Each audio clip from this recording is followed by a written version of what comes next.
Bonjour, aujourd'hui on se retrouve avec une nouvelle vidéo avec Isa, qui est coach familial et parent aidant. Je te laisse te présenter en quelques mots, pour ceux qui ne te connaissent pas. Je suis Isabelle, j'ai 50 ans, je suis maman de 3 enfants, 2 jeunes adultes de 21 et 18 ans et une petite dernière Alice de 11 ans à particularité puisqu'elle est née avec une malformation au niveau du cervelet qui engendre différentes pathologies. Et face à ce tournant de vie qui a été quand même un petit tsunami pour moi, j'ai choisi de me former pour voir comment je pouvais l'accompagner le mieux possible et moi me repositionner dans cette relation face à cet enfant qui avait des besoins différents. Ok. Aujourd'hui, on va parler de comment accompagner au mieux son enfant et aussi de se recentrer sur soi-même pour encore mieux accompagner son enfant. Pour la première partie, on va parler de comment trouver son équilibre en tant que parent, parce que c'est le premier socle pour au mieux accompagner son enfant. Pourquoi un parent qui a trouvé son équilibre est un parent plus disponible pour son enfant? Alors, un parent est plus disponible pour son enfant dans une attitude d'équilibre, pour reprendre ton terme, dans la mesure où il a fait ce travail de savoir déjà ce qui se passe pour lui. Quels sont ses besoins à lui? Parce que forcément, notre enfant nous renvoie toujours à notre histoire, notre vécu, notre propre enfance. Et ces besoins-là, s'ils n'ont pas été satisfaits, s'il y a quelque chose qui a besoin d'être réparé, ça va nous mettre en difficulté dans la relation avec notre enfant. Donc, pour moi, de par mon expérience et de par les parents que j'ai accompagnés, un parent qui est bien dans sa posture, c'est un parent qui est bien avec lui, qui est à l'écoute de ses besoins et qui sait y répondre. Ok, super. Je vais te demander, pour toi et selon ton parcours, quelles sont les bases pour s'écouter et prendre soin de soi en premier? Alors, il y a différentes approches. Il y a déjà avoir une approche corporelle. Quand on ne sait pas mettre de mots sur ses émotions, c'est très très intéressant et très éducatif d'être à l'écoute de son corps. Le corps parle pour nous, il nous envoie des signaux. Donc quand on a une sensation de stress, de la peur, on sait que ça va être plutôt concentré dans le ventre. Une émotion plus vive, comme la tristesse, ça peut être plutôt concentré au niveau de la poitrine. Et puis y avoir d'autres signaux comme la gorge nouée. Et c'est notre corps qui va venir nous dire qu'à un moment donné, il se passe quelque chose pour nous. Et ça, c'est de l'ordre de l'émotionnel. Et après, apprendre à mettre les mots dessus, ça peut nécessiter de se faire accompagner quand on n'a pas reçu d'éducation émotionnelle, parce que selon les générations, on n'a pas tous été éduqués dans le décodage émotionnel. Et là, ne pas hésiter à aller voir un coach, un thérapeute, de passer peut-être par un soin du corps, comme moi je pense à la kinésiologie, qui permet aussi de faire ce décodage émotionnel et d'aller à l'exploration de soi, de ce qu'on ressent. Et petit à petit, on va arriver à poser les mots et à se dire, voilà, là, qu'est-ce qui se passe pour moi? Je sens qu'il y a une réaction dans mon corps. Est-ce que je me sens prête à l'accueillir, cette émotion? Comment je régule ça? Comment je m'accueille, moi, dans cette fragilité aussi? Et ça, c'est petit à petit, on apprend à le construire. Et quand on est OK avec cet accueil-là, quand on s'accueille avec bienveillance dans son émotion, sans jugement, sans se dire, oh là là, non, il faut pas que je fasse ça, je suis en stress, qu'est-ce qu'on va penser de moi, qu'est-ce qu'on va dire?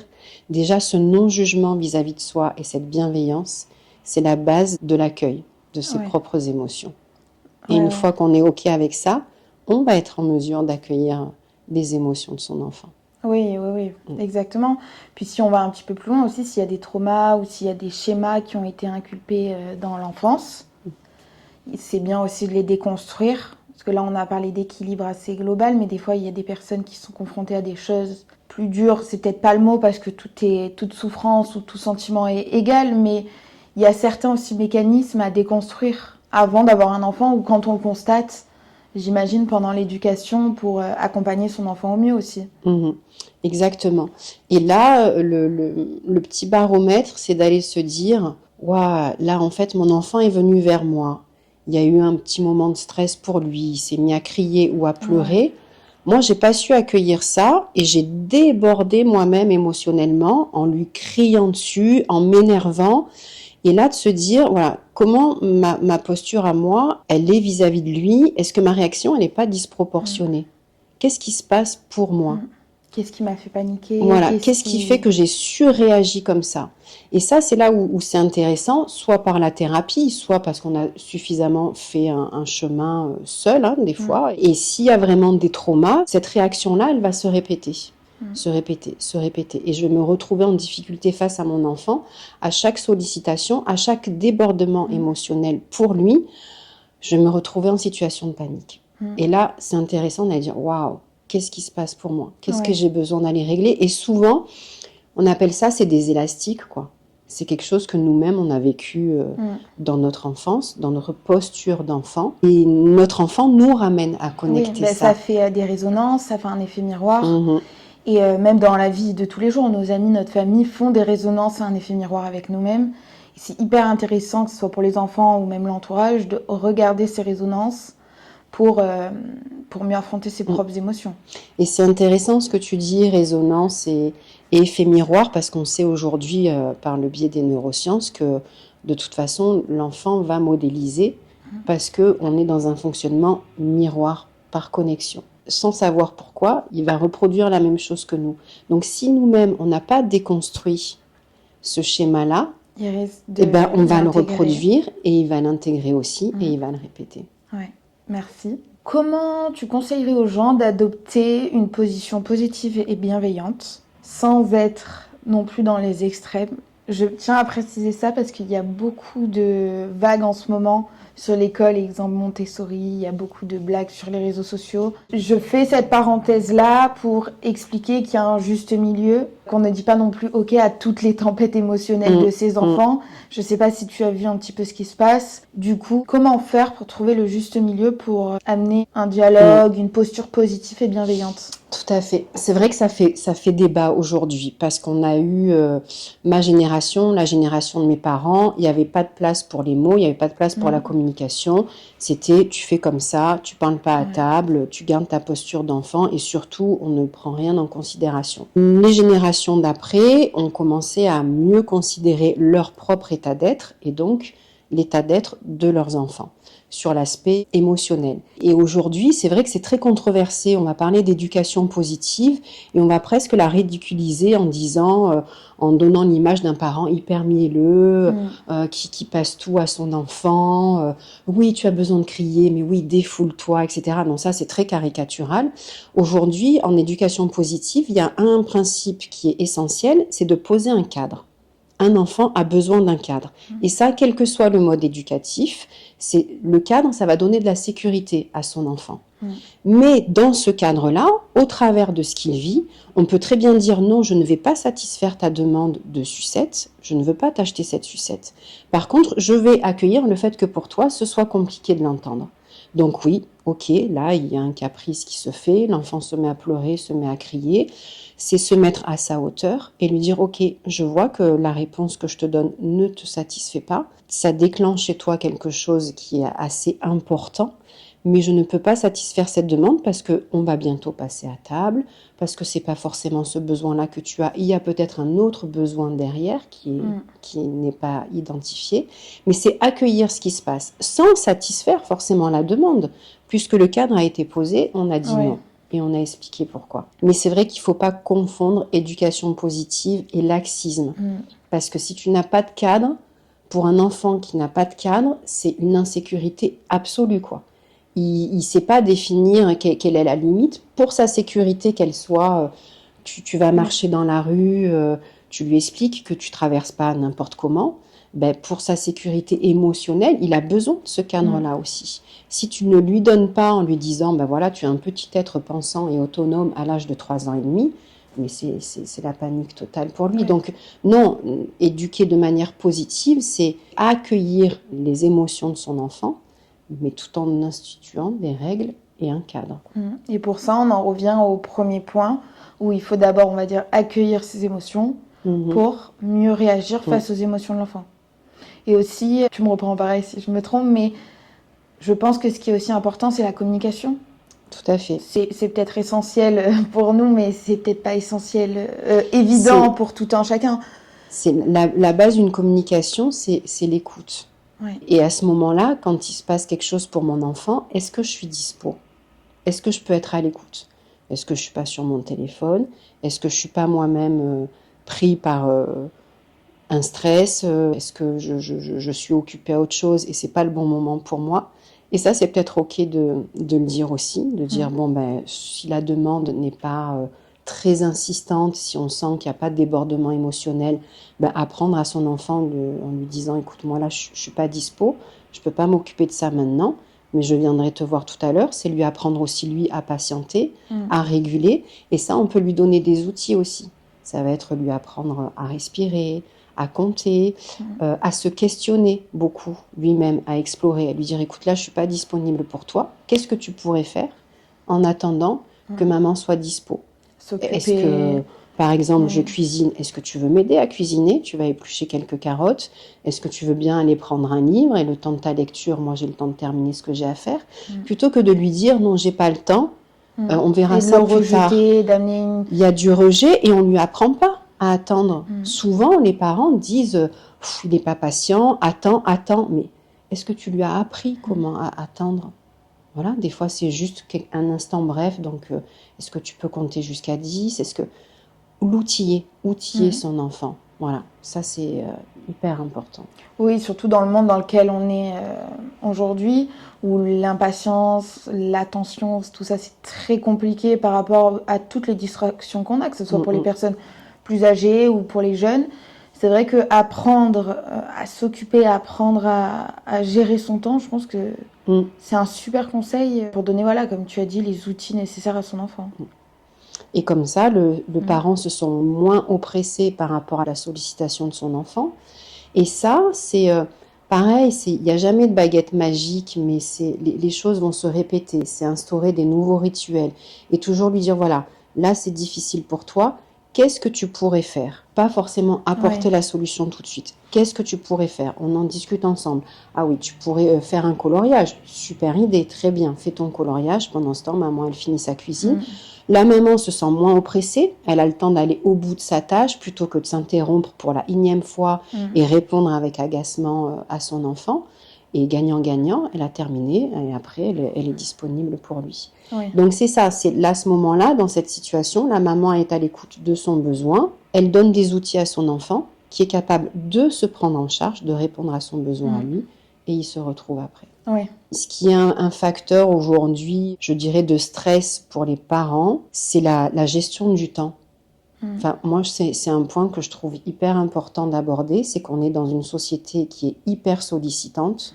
On a un téléphone, on a des SMS, on a des mails, on a des notifications, on a des push là pour une actu qui vient de tomber. Donc, on est tout le temps capté par de l'information. Et ça nous rend beaucoup moins disponibles qu'avant. Moi, je vois quand je vais me balader dans les parcs pour enfants, je suis sidérée et en même temps attristée de voir le nombre de jeunes parents qui sont sur leur téléphone avec un enfant qui est dans la poussette ou qui est assis à côté et qui est là et qui tire le pantalon, maman, papa, et puis voilà, il y a cet écran-là qui vient faire barrière qui est dans la relation. Oui. Et ça, c'est hyper important d'être vigilant à ça aussi. Surtout, comme on peut en revenir à ce qu'on disait tout à l'heure, il y a l'effet miroir. Donc, si l'enfant voit ça, il risque de reproduire la même chose et de croire que c'est normal. Et lui-même va demander son temps d'écran et il va y être beaucoup trop tôt pour son petit cerveau immature. Bon, ça, c'est encore un autre sujet, on ne va pas aller là-dedans. Mais voilà, pour revenir à ta question sur la disponibilité du parent, c'est ça, c'est de se dire, voilà, il y a beaucoup de sollicitations aujourd'hui, donc mettre un peu des priorités et de se dire, voilà, ça, je peux peut-être le voir après et me rendre...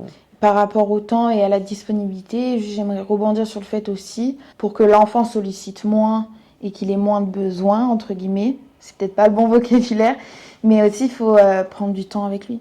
Oui. C'est très, comment dire, ça peut paraître bateau, mais c'est vrai que c'est important de... C'est pour aller plus loin dans ce que tu dis, c'est dégager du temps de qualité. Parce que ce temps, on l'a, tu vois. Viens, on va se brosser les dents, tu as mis tes chaussures, tu as rangé ton cartable, on y va. Tu as le sentiment d'être en lien. mais c'est pas un temps de qualité. Et c'est vrai que l'enfant, pour se construire de manière épanouissante et sécure, il a besoin d'être en lien avec son parent. Et ce lien, des fois, il suffit de 5 minutes, mais de vraies 5 minutes où on est ensemble. C'est une connexion dans le regard, c'est Dans le moment un présent, contact, ouais. c'est un temps où on va lire avec son enfant, où on va jouer, mais où on est là à 100%. Ouais. On n'a pas la tête qui est en train de faire la liste des courses ou le dernier mail qu'il faut envoyer pour le boulot.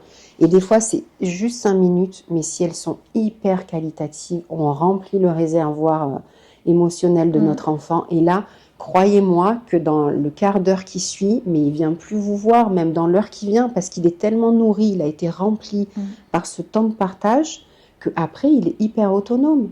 Et il va faire ce qu'il a à faire, et il reviendra vous voir dans un temps beaucoup plus long que... Oui. Ça, c'est chouette de le faire. J'essaye toujours d'être vigilante à ne pas être dans le « il faut » parce que c'est hyper culpabilisant. On a des parents qui travaillent beaucoup, qui vont rentrer tard le soir. C'est peut-être une nounou qui se sera occupée du bain, des devoirs.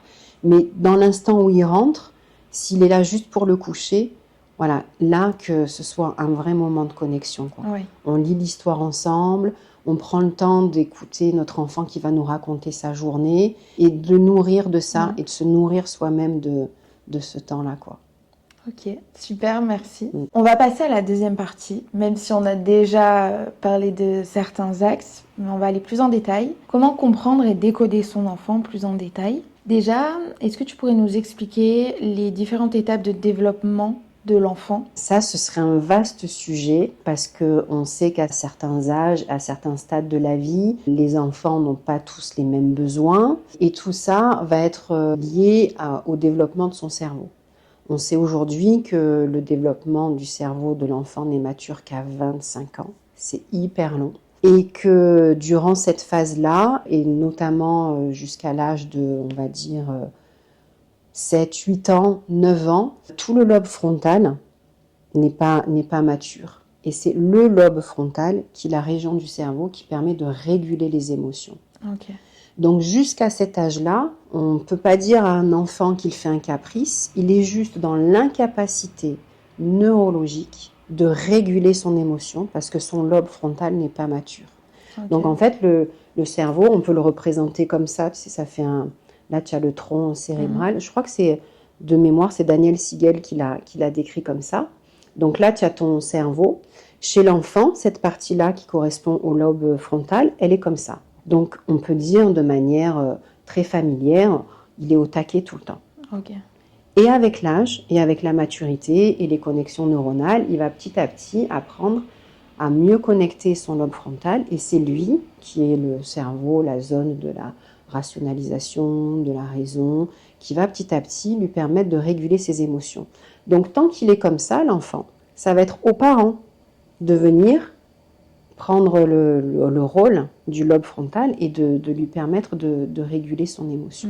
Donc, si l'enfant à 6 ans fait un caprice, c'est pas juste pour provoquer son parent, comme on a souvent entendu, c'est juste qu'il est incapable de réguler la tempête émotionnelle qu'il a à l'intérieur de lui. Son cerveau ne sait pas faire. Donc, c'est là où c'est intéressant d'éduquer le parent, déjà, à mieux décoder, de se dire, ben non, il n'y a pas un caprice, c'est que juste, effectivement, il y a une tempête émotionnelle, il ne sait pas la réguler, je vais l'aider. Souvent, tu accompagnes en disant à ton enfant, je suis là pour toi, je vois qu'il se passe quelque chose d'important pour toi, on va respirer ensemble, on va attendre que ça passe, je suis là pour toi, toujours.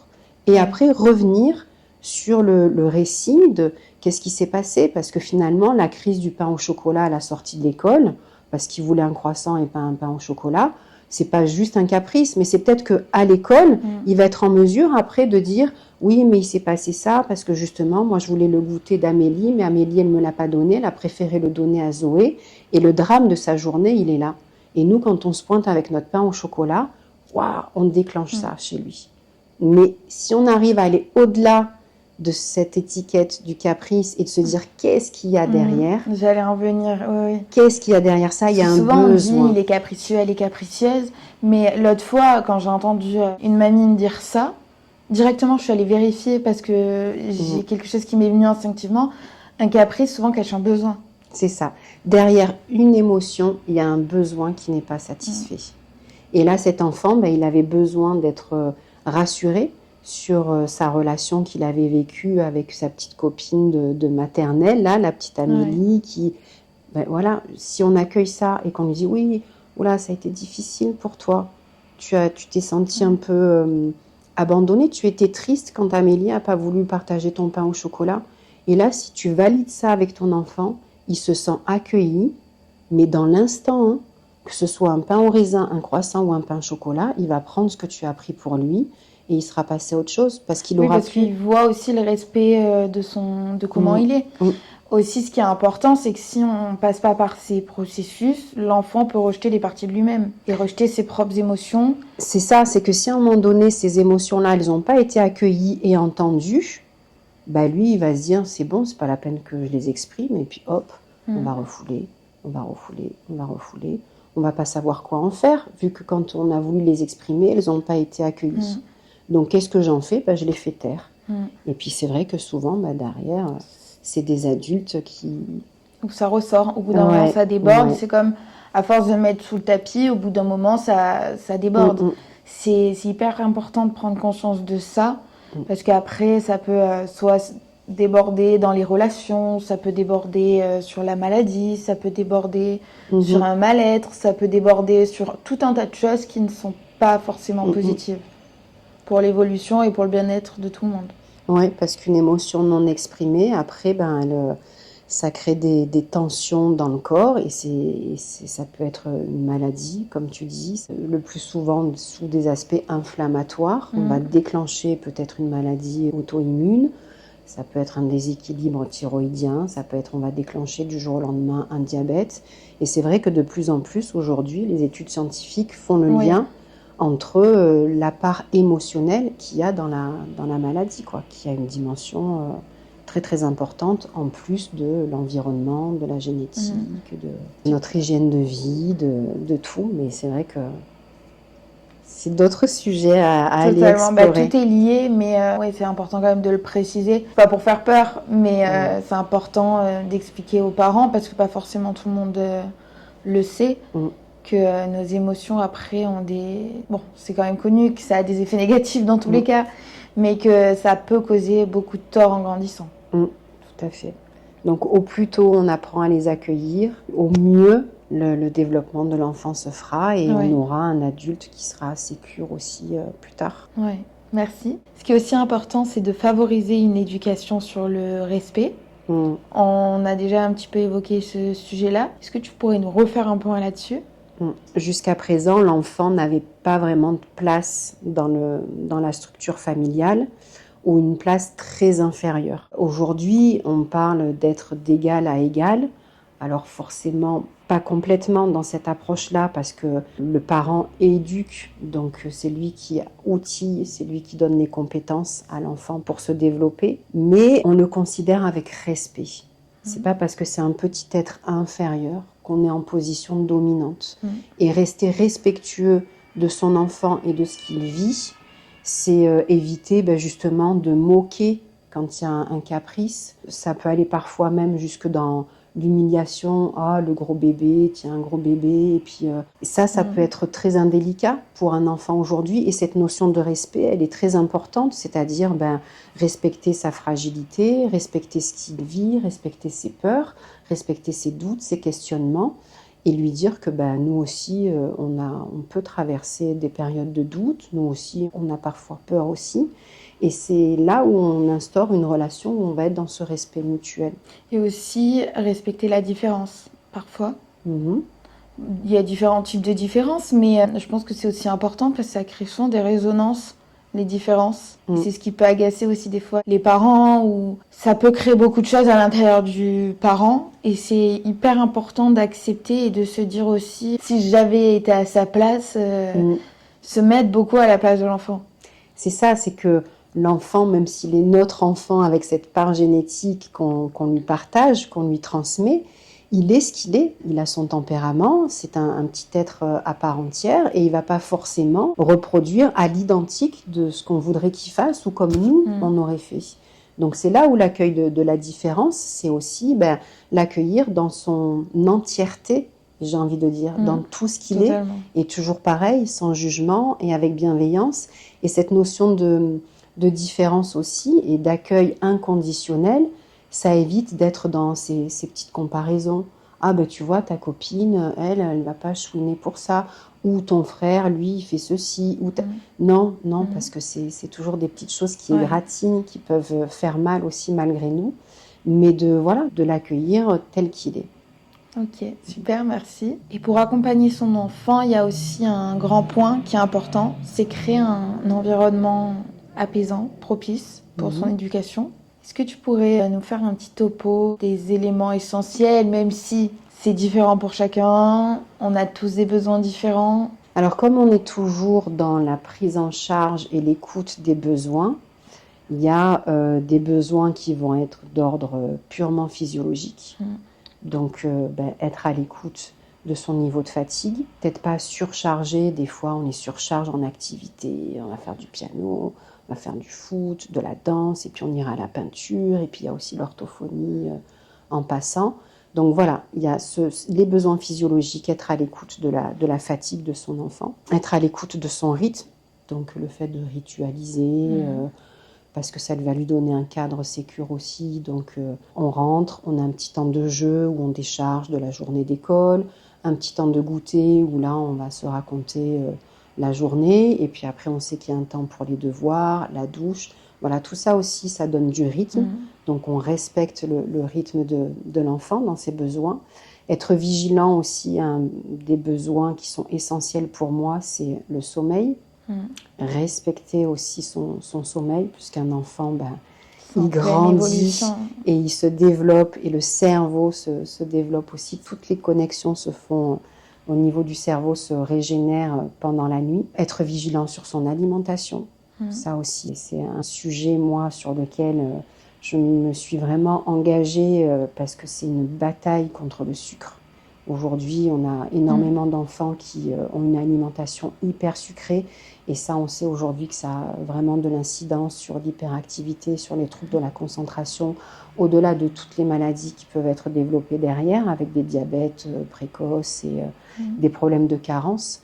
Donc ça, c'est la partie besoin physiologique. Et puis après, il y a la partie besoin émotionnel, où, comme on disait, créer des moments de qualité, des temps de jeu, et en étant à l'écoute de soi. Et là, je reviens aux besoins du parent, c'est-à-dire si moi, je suis pas une sportive, je vais pas forcément aller lui proposer une partie de basket, parce que moi, ça va me mettre en difficulté, et donc qui dit en difficulté va me mettre en stress, et du coup, ça va avoir une conséquence sur la relation et sur la qualité du moment. Qu'est-ce que moi j'ai envie de faire, et qu'est-ce qui lui conviendrait à lui aussi? Plutôt de la peinture, plutôt faire un gâteau ensemble. Voilà, être à l'écoute de ce qui me va, pour être vraiment 100% avec mon enfant. Et être raccord. Donc du coup, je le nourris de nuit parce qu'il va remplir son réservoir affectif. Je me nourris moi parce que je fais quelque chose qui me plaît. Donc ce temps de partage-là va être un temps de qualité. Et toujours pareil, encore une fois, dans la mesure de ses moyens, de ses disponibilités. Il y a peut-être un soir où on va être fatigué, et on va se dire, viens, on se pose juste sur le canapé, on se met un petit dessin animé et on se fait un grand câlin. Pas besoin d'être super productif pour avoir un moment de qualité. Oui, et puis faut montrer aussi à son enfant que nous aussi, des fois, on est fatigué, et que à des moments, on change un petit peu la routine pour se reposer et se prioriser. Exactement. Ok, super, merci. Avec plaisir. En troisième partie, j'aimerais qu'on aborde les enfants atypiques. Ce que j'entends atypique, il y a différents spectres. Ça peut être les gens qui sont hyperactifs, TDAH, HPI, HPE, hypersensibles, les autismes, les handicaps, ceux qui ont des problèmes de santé. Tous ceux qui ont des besoins un petit peu plus larges, peut-être un peu plus adaptés à eux, qui ont besoin peut-être de plus d'écoute. Tu me reprends si je me trompe, mais qui ont besoin d'une attention peut-être différente et qui sort légèrement des codes. Alors justement, moi, quand je recevais des familles en cabinet avec un profil atypique, où un enfant a besoin différents, j'avais systématiquement une demande du parent qui me disait, voilà, mon enfant, il a ça. Il n'arrive pas à se concentrer, il est toujours dissipé en classe, il commence tout, il finit rien. L'enfant est porteur de symptômes. Dans ces cas-là, moi, je reçois toujours le parent ou les parents, seuls, d'abord. Et je vais aller voir ce qui se passe pour eux. Parce qu'on se dit, comment ils accueillent cet enfant-là à besoins différents. Parce que la société nous demande que justement, l'enfant réussisse bien à l'école, qu'il soit poli, qu'il soit bien éduqué, qu'il soit courtois, qu'il soit ceci. Et si mon enfant sort du cadre, Oui. qu'est-ce que ça provoque chez moi? Tu as dit un bon mot dans le sens, quand au final on dit enfant atypique, c'est enfant qui sort du cadre de l'institution française de scolarité. C'est ça, de ce que la société demande, l'école nous demande. Parce que j'allais rajouter le mot atypique, j'ai souvent du mal à l'employer, mais il faut bien, orienter et expliquer de quoi on parle. Mais c'est vrai que tout le monde est normal et on a tous nos atouts. Et on peut même dire on est tous atypiques. Et on est tous atypiques. Et une personne qui a des problèmes de concentration, par contre, elle aura des qualités énormes que quelqu'un qui rentre dans les cases, exemple, n'aura pas. Parce que ce qu'on n'a pas à un endroit, on l'a ailleurs. Tout à fait. Voilà, je voulais juste faire cette petite parenthèse. C'est vrai qu'on met très facilement des étiquettes aujourd'hui et c'est très difficile après de les enlever. Mais typiquement, voilà, si on accompagne déjà le parent à lui dire, bon, qu'est-ce qui se passe pour vous? Qu'est-ce qui fait qu'effectivement, ça crée un malaise si cet enfant n'entre pas dans le cadre? Qu'est-ce qui est si dramatique? De quelle manière vous pouvez reconsidérer le fait qu'il soit différent? Et pour ça, accepter ça, pour que le parent puisse accepter les besoins différents de son enfant, ça va lui permettre après de mieux accompagner son enfant. Donc moi, dans l'accompagnement, dans le coaching, je ne m'attelle pas tout de suite à accompagner l'enfant. Moi, je vais outiller d'abord le parent. Dire voilà, qu'est-ce qui se passe pour vous? Si c'est compliqué, on va aller voir en quoi c'est compliqué. Les peurs, est-ce que lui a reçu une éducation qui était hyper stricte, où justement il fallait pas sortir du cadre, il fallait que la chambre soit bien rangée, il fallait pas parler à table, etc.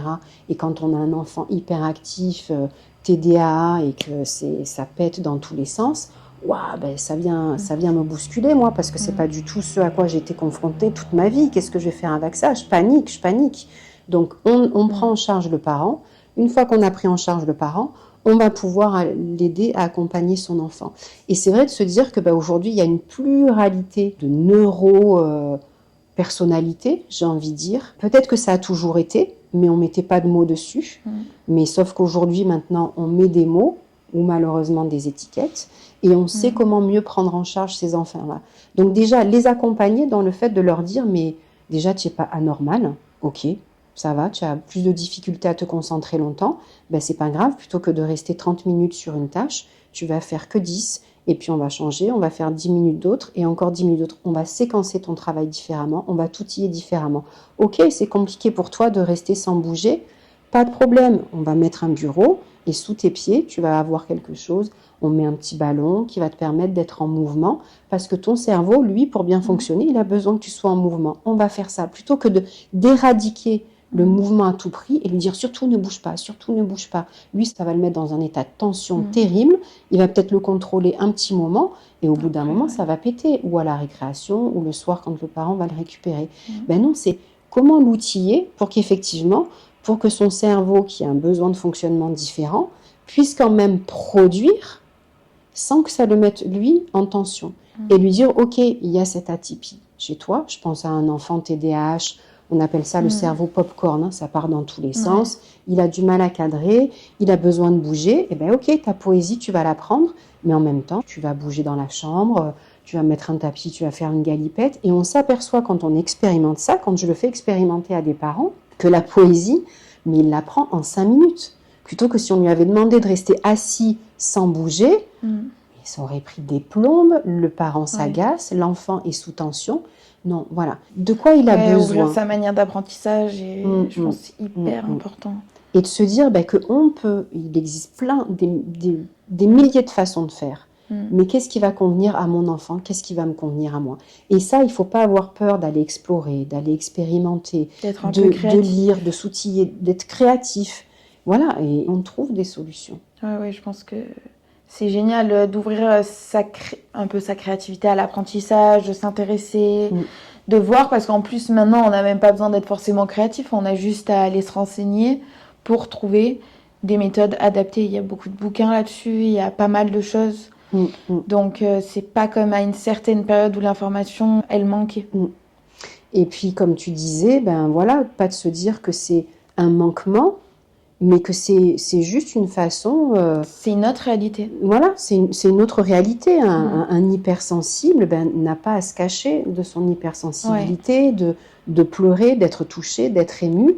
Mais cette sensibilité-là, il va certainement pouvoir après l'exprimer. Souvent, c'est des profils qui vont être plutôt artistes.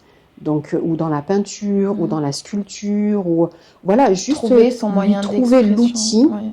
d'exprimer ça, plutôt que d'essayer de dire oh là là, non, ça rentre pas dans le cadre, après, on va le cacher. Tu me reprends, hein. Mais peut-être aussi apprendre à son enfant à développer son intelligence émotionnelle.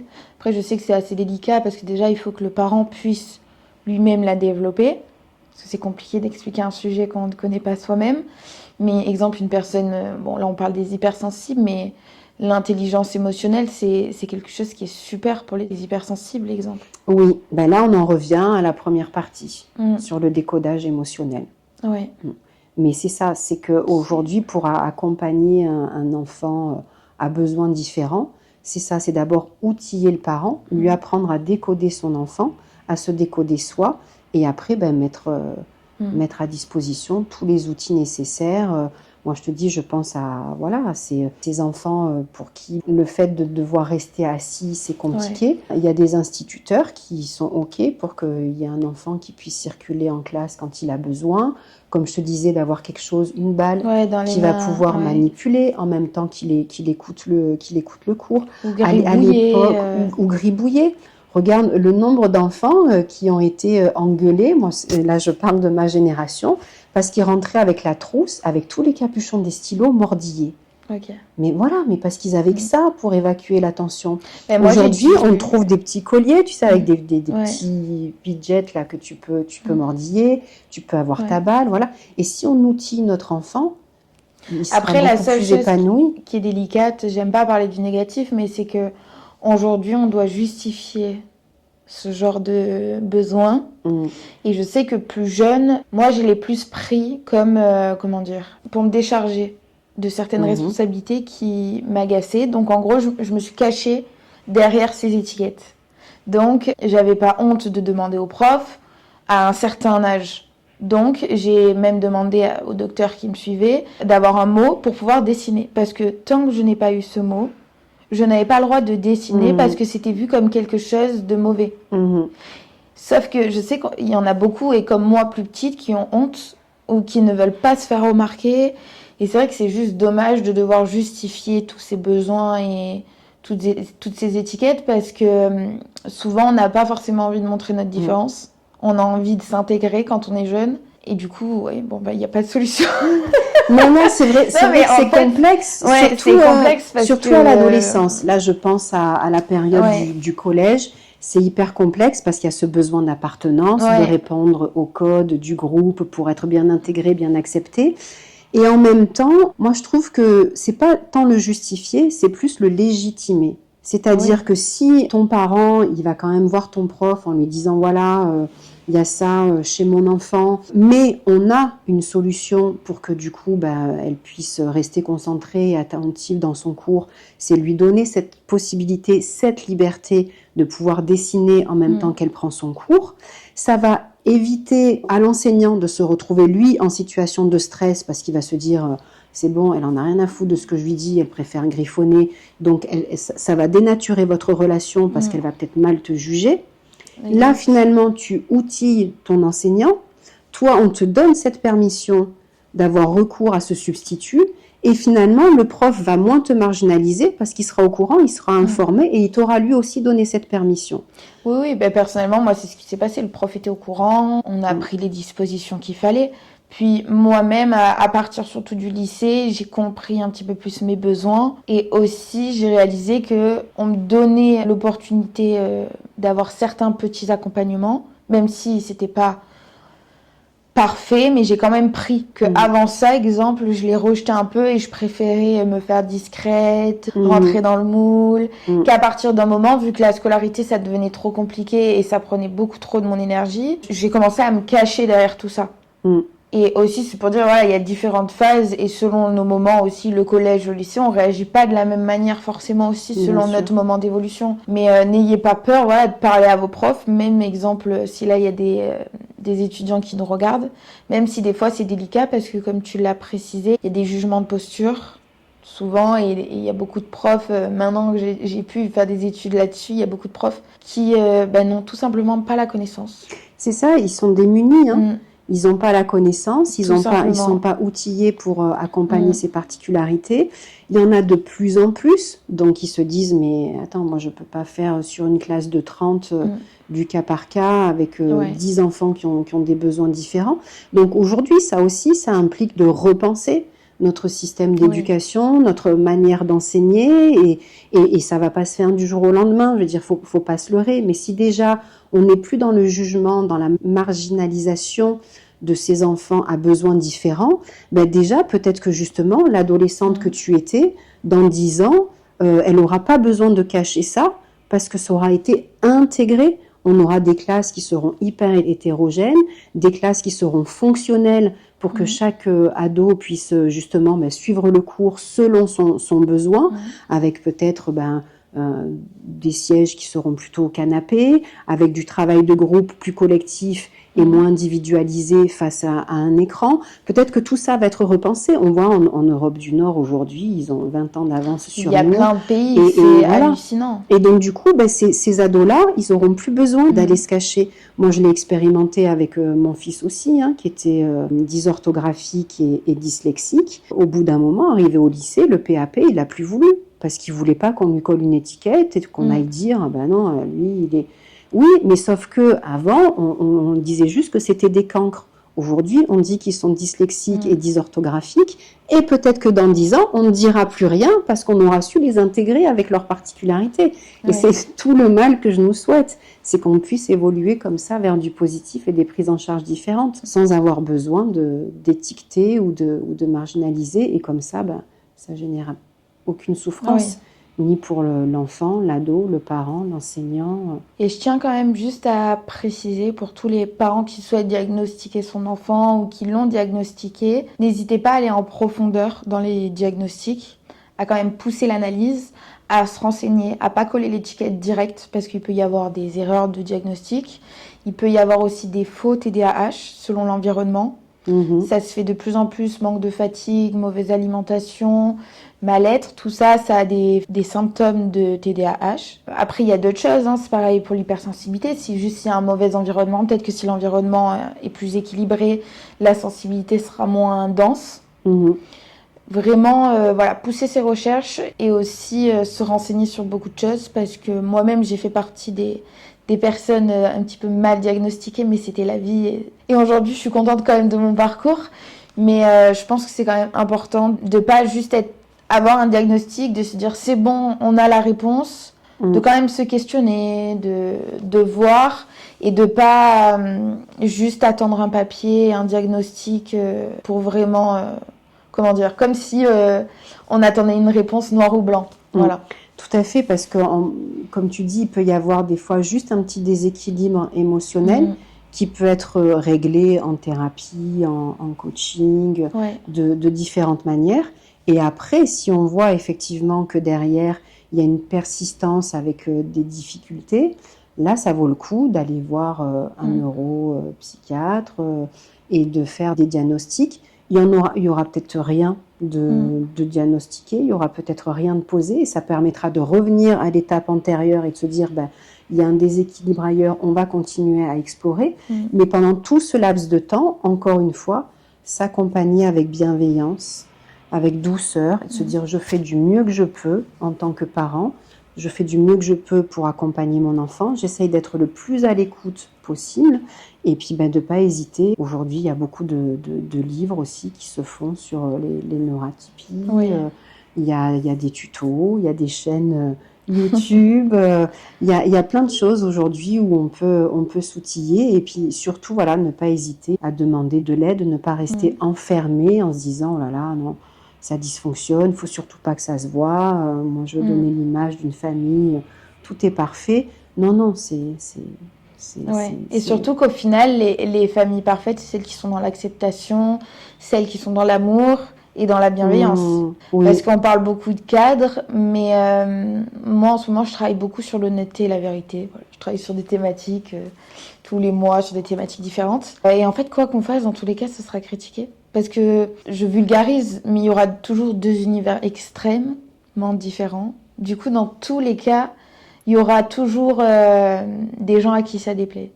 L'essentiel, c'est de regarder son bien-être, sa santé, son épanouissement. Et ce qui est bon pour soi ne sera pas forcément bon pour la famille d'à côté. Ouais. Donc c'est ça, c'est être très à l'écoute de soi. Qu'est-ce qui est bon pour moi, de quoi j'ai besoin. Ouais. Et comme tu dis, et je trouve que c'est bien peut-être de finir sur ça ou pas, mais voilà, être juste dans l'amour. Ouais. L'amour et la bienveillance, c'est déjà, on a fait 50% du boulot, quoi. Oui, vraiment. Vraiment, surtout que même il y a de plus en plus d'études qui sortent. Personnellement, je l'ai expérimenté. L'élan du cœur, tout ce qui va être avec l'élan du cœur, c'est très bénéfique pour notre santé. D'être dans le je suis, pas dans le faire. Et tout ça, ça a des impacts énormes sur notre santé physique et mentale.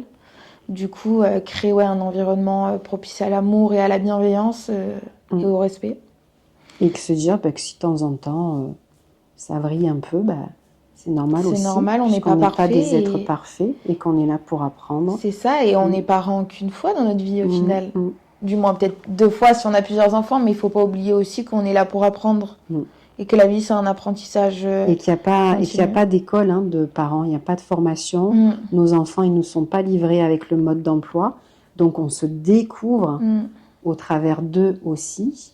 Et voilà, toujours en s'accueillant avec bienveillance, amour, et on s'apprend mutuellement. C'est ça. Voir la vie comme un apprentissage, ça aide à évoluer déjà et à se remettre en question. Ça aide à relativiser sur pas mal de choses aussi. Exactement. Bon, merci. Et n'hésitez pas si vous avez des questions. On pourrait refaire une vidéo sur une autre thématique en lien ou à développer ce sujet-là si ça vous intéresse. Du coup, on vous souhaite une bonne journée ou une bonne soirée. Au revoir. Au revoir.